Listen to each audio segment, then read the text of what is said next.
आज मैं एक पाकिस्तानी मूवी का रिव्यू करने जा रहा हूँ जिसका नाम है लाल कबूतर। और यकीन माने अगर आपने ये मूवी सिनेमा में नहीं देखी तो आप बहुत कुछ मिस कर देंगे।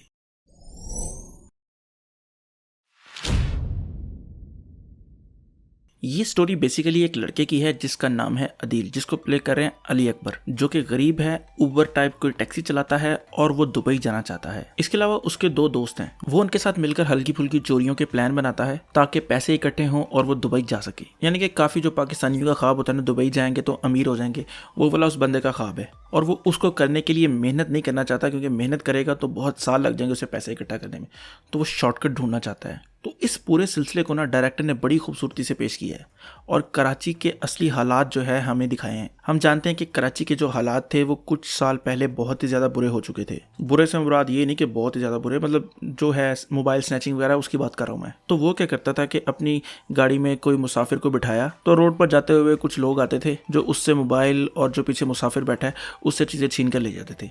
तो वो बेसिकली उसी के दोस्त होते थे, तो वो मिलकर प्लान बनाकर चोरियां करते थे। लेकिन एक दिन वो एक मुसाफिर को बिठाकर चोरी का प्लान बनाते हैं, लेकिन वो जो मुसाफिर लड़की होती है जिसका कैरेक्टर प्ले कर रही है मंशा पाशा, वो पहले किसी और मुसीबत में फंसी होती है और इस सारे चक्कर में ये लोग भी और ज्यादा मुसीबत में फंस जाते हैं। तो ये स्टोरी इसके बाद बस इन लोगों के अराउंड ही घूमती है। इस मूवी की जो सबसे अच्छी बात है ना, इन्होंने आजकल के हमारे मुल्क के हालात को बड़े अच्छी तरह जो है वाजिया करके बताया है कि जब आप पुलिस स्टेशन में जाएं तो पुलिस स्टेशन वाले आगे से बात नहीं सुनते, या फिर पुलिस स्टेशन वाले अगर किसी को पकड़ लें तो वो उस पर किस तरह का टॉर्चर करते हैं, या फिर अगर कोई बहुत बड़ा आदमी है और वो किसी की जमीन हथियाना चाहता है तो वो किस किस तरह के काम करता है। और ये भी दिखाया गया है कि पुलिस वालों के अपनों तक जब तक कोई बात नहीं आती ना, तब तक पुलिस वाले भी कुछ नहीं करते, लेकिन जैसे ही उनके अपनों पर बात आती है वो फौरन से मरने मारने तक भी आ जाते हैं। इसके अलावा एक और खूबी जो इस मूवी में थी वो ये थी कि इस मूवी की जो इंटेंसिटी है वो शुरू से लेकर एंड तक बहुत ही ज़्यादा ज़बरदस्त है।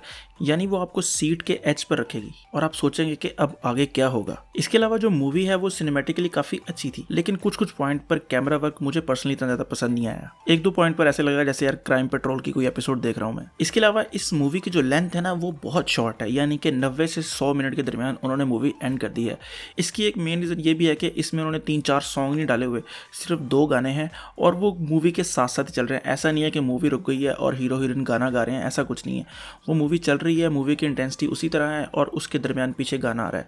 गाना एक रैप सॉन्ग है जो इसका मेन सॉन्ग है और एक सिंधी सॉन्ग है जो बहुत ही ज़्यादा कमाल है। और मेरे ख्याल से मैंने इतनी ज़्यादा कोई मूवी नहीं देखी पाकिस्तान की जो इतनी शॉर्ट हो, तो मुझे लगता है उन्होंने पहला कोई एक्सपेरिमेंट करने की कोशिश किया कि हम इतनी छोटी मूवी करके देखें तो क्या लोगों को पसंद आएगी। अब मुझे पर्सनली लगता है कि 10 से 15 मिनट और आ सकते थे मूवी के अंदर, जिसमें वो थोड़ा सा एंड को एक्सटेंड कर सकते थे, डिटेल में बता सकते थे कि एंड पे जो हुआ है वो किस तरह हुआ है। लेकिन खैर इतना ज़्यादा फर्क नहीं पड़ा उससे। एक और बात मैं यहाँ पर ऐड करता चलूँ कि ये मूवी आर रेटेड किस्म की है, यानी कि इसमें थोड़ी सी गालियाँ वगैरह भी हैं। कोई अडल्ट सीन नहीं है लेकिन थोड़ी सी गालियाँ हैं, लेकिन वो सारी सेंसर्ड हैं। अब जब इस मूवी का ट्रेलर आया था ना तो मैंने नीचे जाके कमेंट पढ़े तो लोग इस तरह की बातें कर रहे थे, अब पाकिस्तानी मूवीज़ में भी गालियाँ होंगी, अब ये होगा वो होगा पाकिस्तानी मूवियों में। पहले मुझे आप एक बात बताओ, क्या पाकिस्तान में कोई गालियाँ नहीं निकालता? अगर आप नहीं निकालते तो आप अपने आसपास गर्दन घुमा के देखें, क्या आपके आसपास कोई भी गालियाँ नहीं निकालता? क्या आप पुलिस स्टेशन पे जाते हैं, पुलिस वाले नहीं गालियाँ निकालते? तो बस डायरेक्टर ने उन सारे हालात को जो असली में हो रहे हैं उनको अच्छी तरह